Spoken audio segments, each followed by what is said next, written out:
May 2018.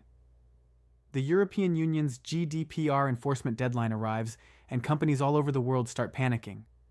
Law firms are busy, consultants are busy, IT teams are busy. Executives are asking the same question over and over again. Are we ready for this? And for a lot of companies, the honest answer was not even close. GDPR, the General Data Protection Regulation, was suddenly everywhere. Privacy policies were being rewritten. Websites were adding cookie banners. Companies were spending millions on compliance projects. And the reaction from the technology industry was almost universally negative. Tech companies complained about the regulatory burden. Small businesses worried they could not afford compliance. Startups warned that innovation would slow down. And the common narrative was simple. GDPR was government overreach. Too much regulation, too much paperwork, too much cost. But here's what's interesting. Several years later, when we look at what actually happened, a different story starts to emerge.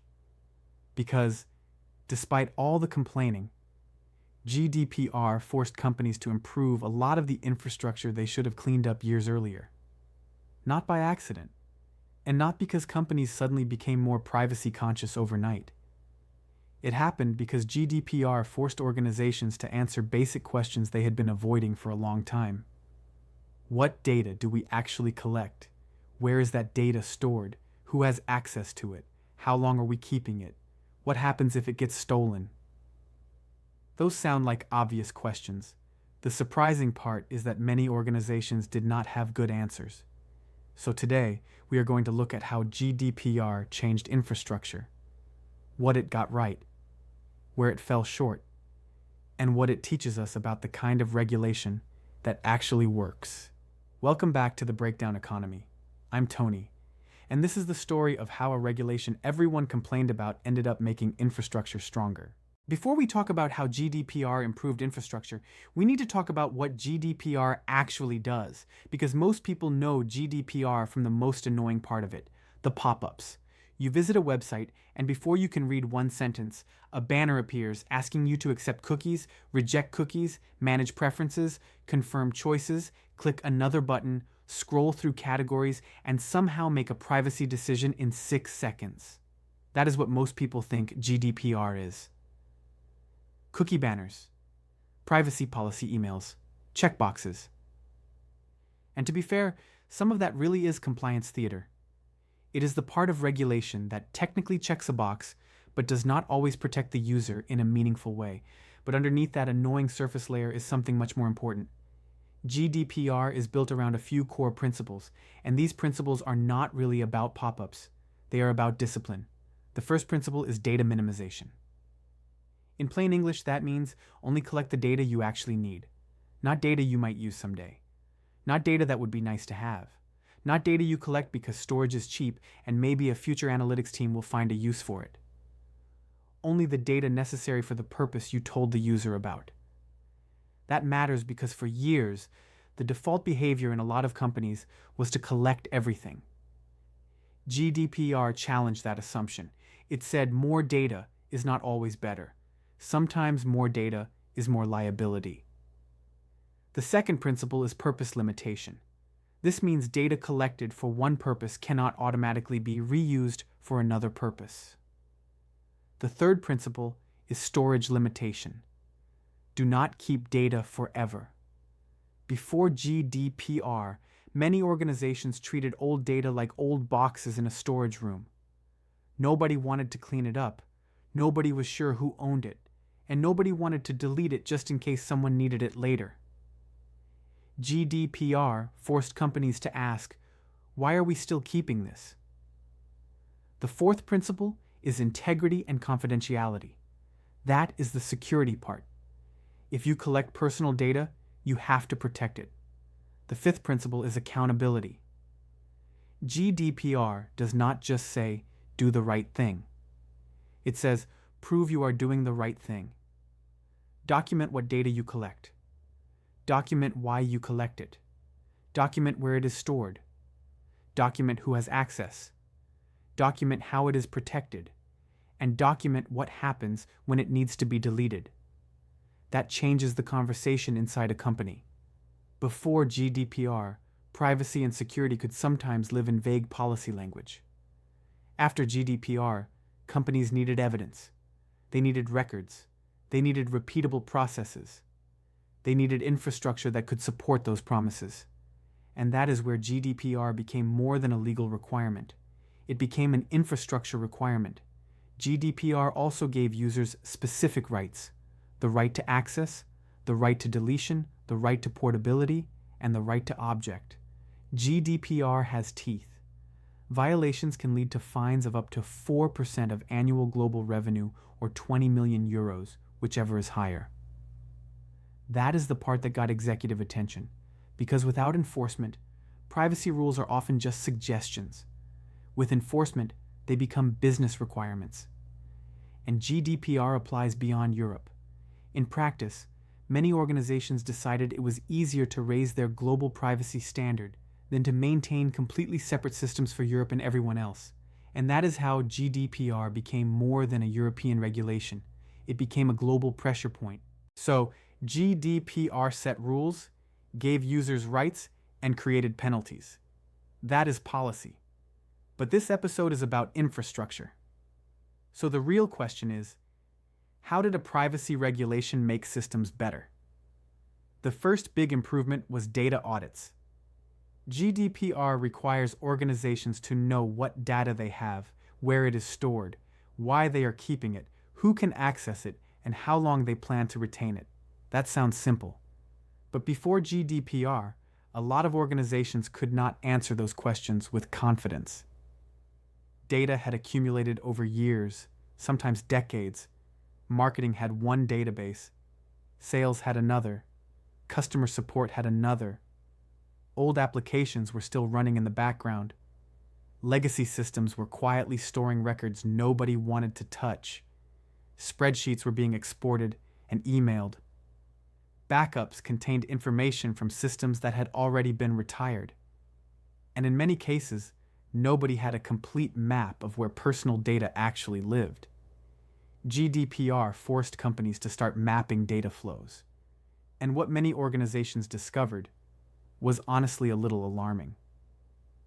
They found customer records they forgot existed. They found duplicate databases. They found data being retained far longer than necessary. They found information in systems that were not properly secured. So GDPR did something important. It forced companies to understand their own environment. That alone improves security. Because you cannot protect data you do not know exists. The second improvement was security hardening. GDPR requires integrity and confidentiality. That pushed organizations to improve the basics.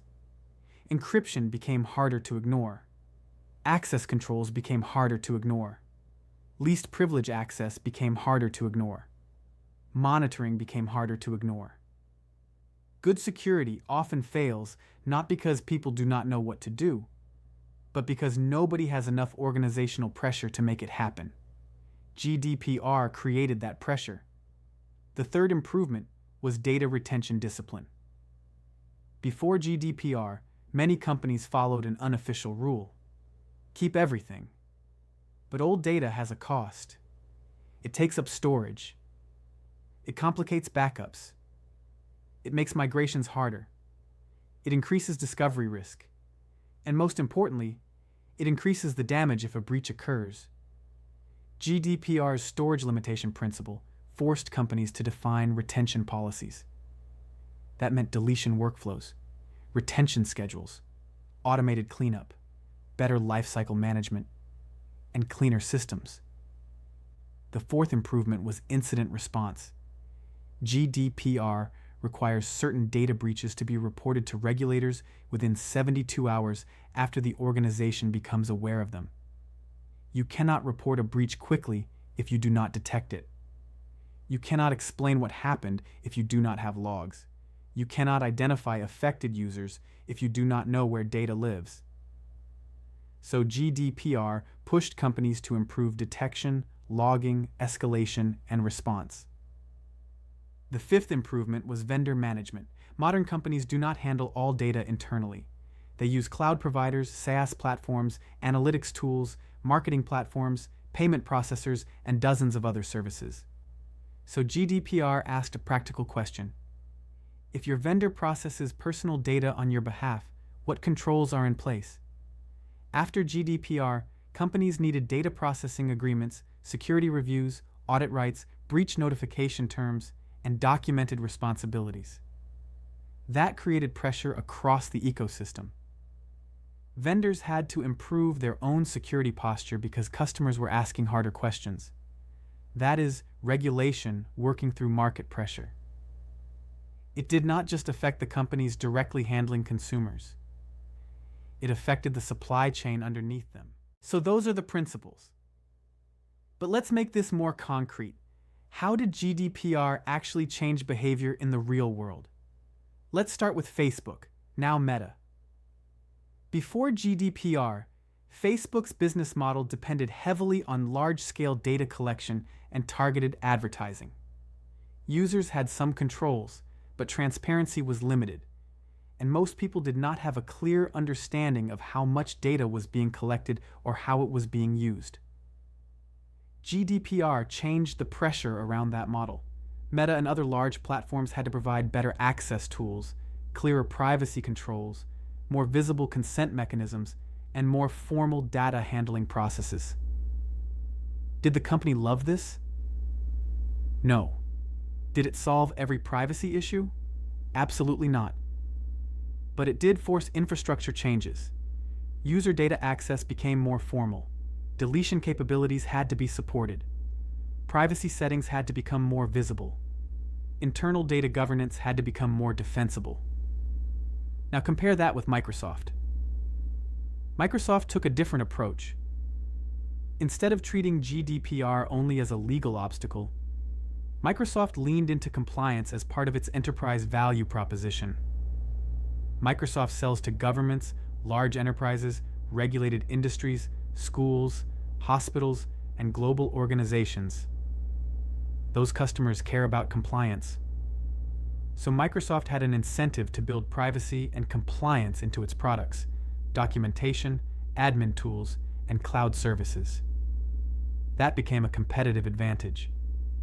This is one of the best examples of regulation creating a market incentive. The regulation did not just punish bad behavior. It rewarded companies that could prove they had better processes. Another example is data residency and data localization. The uncertainty around cross-border transfers, jurisdiction, and regulator expectations encouraged many companies to think more seriously about where data lived. Some organizations moved more European data into European data centers. Others redesigned architectures so data could be segmented by region. Cloud providers expanded regional options. The result was more attention to data governance, regional architecture, and distributed infrastructure. And then there is the privacy-first startup market. GDPR created demand for tools that helped organizations manage consent, data discovery, deletion requests, compliance documentation, vendor risk, and privacy workflows. It also created space for products built around privacy as a feature. End-to-end encryption, minimal data collection, user control, transparent retention policies. In other words, privacy became something companies could compete on. That is important because one of the biggest criticisms of regulation is that it kills innovation. But good regulation can also redirect innovation toward better outcomes. GDPR created incentives for companies to build tools that made privacy and security easier to operationalize. Now we have to be honest. GDPR improved infrastructure in several important ways. But it also has real problems. And if we ignore those problems, we are not really analyzing the regulation. We are just defending it. The first criticism is the compliance burden. GDPR compliance can be expensive. You may need legal review, privacy officers, technical changes, documentation, training, auditing, monitoring, vendor reviews, and new workflows. For a large company, that is difficult but manageable. For a small company or early-stage startup, it can be overwhelming. This creates a real concern. If compliance is too expensive, big companies can absorb the cost while smaller competitors struggle. That can unintentionally protect incumbents. And that is not what regulation should do. Good regulation should improve behavior without making it impossible for smaller organizations to compete. So the criticism is fair. GDPR raised the floor, but raising the floor can be expensive. The second criticism is compliance theater. This is the part most users experience every day. Cookie banners, consent pop-ups, tiny reject all buttons, large accept all buttons, settings menus designed to exhaust you. Technically, the company is asking for consent. Practically, the user is clicking whatever makes the pop-up disappear. That is not meaningful privacy. That is interface design being used to wear people down. Some companies use dark patterns to steer users toward the choice the company wants, while still claiming they provided options. This is where GDPR's intent and real-world implementation can separate. The third criticism is complexity. GDPR is long. The guidance around it is long. The legal interpretations are still evolving. Companies often struggle with questions like, what exactly counts as legitimate interest? When can data be retained despite a deletion request? How do we handle backups? What does appropriate security mean for our environment? That uncertainty can lead to two bad outcomes. Some companies overcomply in ways that waste time and money. Other companies undercomply because they do not fully understand their obligations. Good regulation needs enough detail to be enforceable, but enough clarity to be usable. GDPR gets some of that right, but not all of it. The fourth criticism is the possible impact on innovation. Some argue that GDPR made it harder for European technology companies to compete because compliance costs consume resources that could have gone toward product development. That is hard to measure precisely, and it is easy to oversimplify. But the trade-off is real. Regulation has costs. The question is not whether regulation is free. It is not. The question is whether the benefits justify the costs. In the case of GDPR, the benefits include stronger privacy rights, better security discipline, improved data governance, and more accountability. The costs include compliance burden, complexity, and some bad user experiences. That is the honest picture. GDPR is not perfect. But imperfect does not mean ineffective. So why did GDPR work better than many other regulations? The answer is that GDPR got a few big things right. First, it set clear goals but allowed flexible methods. GDPR does not say every company must secure data in one exact way. It says personal data must be protected, consent must be meaningful, data collection must be limited, users must have rights, and companies must be accountable. Those are goals. The technical methods can change over time. Good regulation should define the outcome, not freeze the technology. GDPR mostly does that. Second, GDPR has real enforcement. A regulation without enforcement is often just a recommendation. Companies may publish nice language. They may say they care about privacy. But if there is no cost for ignoring the rules, many organizations will do the minimum. GDPR changed that. The potential penalties were large enough that executives had to pay attention. Privacy was no longer just a legal footnote. It became a boardroom issue. Third, GDPR created international coordination. Because it applied to companies handling EU data, it influenced organizations far beyond Europe. That created a global privacy baseline. Many companies would rather build one strong global process than maintain dozens of separate privacy systems by region. So GDPR became a de facto global standard in many areas. Now, what makes regulation fail? One failure pattern is being too prescriptive. If a regulation says, use this exact tool, or follow this exact technical process, it can become outdated quickly. Prescriptive rules can create security theater where companies satisfy a checklist, but do not actually reduce risk. Another failure pattern is weak enforcement. If nobody checks compliance and penalties do not matter, then responsible companies carry the burden while irresponsible companies ignore the rules. And the third failure pattern is excessive complexity. If a regulation is so complicated that only specialists can understand it, companies may spend more energy hiring lawyers than improving systems. This connects directly to the larger theme of Season 3. This season has been about infrastructure that works. Multi-cloud only works when companies understand where data lives. Chaos engineering only works when systems are documented, and failure is treated as something to prepare for. Distributed databases only work when data governance is part of the design. Self-healing systems require monitoring, incident response, and accountability. Infrastructure as code makes systems more repeatable and easier to audit. Open source works best when transparency, maintenance, and trust are taken seriously. All of that connects to regulation. Not regulation as a roadblock. Regulation as a foundation. Because infrastructure reliability and data protection are not separate ideas, they are connected. A system that cannot explain where data lives is not mature infrastructure. A system that cannot delete data when required is not mature infrastructure. A system that cannot detect a breach is not mature infrastructure. A system that cannot prove its controls is not mature infrastructure. GDPR forced companies to confront that. And that is why, despite all its flaws, it matters. Regulations are unpopular. Companies complain about the burden. Users complain about the pop-ups. And honestly, a lot of those complaints are valid. But effective regulation with clear goals, flexible methods, real enforcement, and meaningful accountability can improve infrastructure. GDPR was not perfect. It created compliance costs. It created annoying user experiences. It created complexity. But it also forced companies to do things they should have been doing anyway. Know what data you collect. Protect it. Limit access. Delete what you do not need. Document your systems.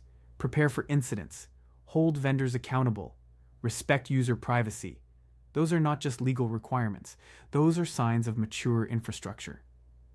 And that is the real lesson. Good regulation does not make infrastructure better by writing perfect rules. It makes infrastructure better by changing incentives. It makes ignoring the basics more expensive than doing them right. The next episode is the Season 3 finale. We have covered multi-cloud, chaos engineering, distributed databases, self-healing systems, infrastructure as code, long-term maintenance, open source foundations, and now effective regulation. So the next question is bigger. What does infrastructure look like in 2050 if we actually build it right? What happens if we take all these lessons seriously? What happens if we prioritize reliability, resilience, transparency, and accountability from the beginning instead of trying to patch them in later? That is where we are going next. I'm Tony. Good regulation improves infrastructure. And GDPR, for all its flaws, forced companies to take data security seriously, respect user privacy, and build systems that were more defensible than what came before. That is what effective regulation looks like. And that is why this regulation worked better than most people expected.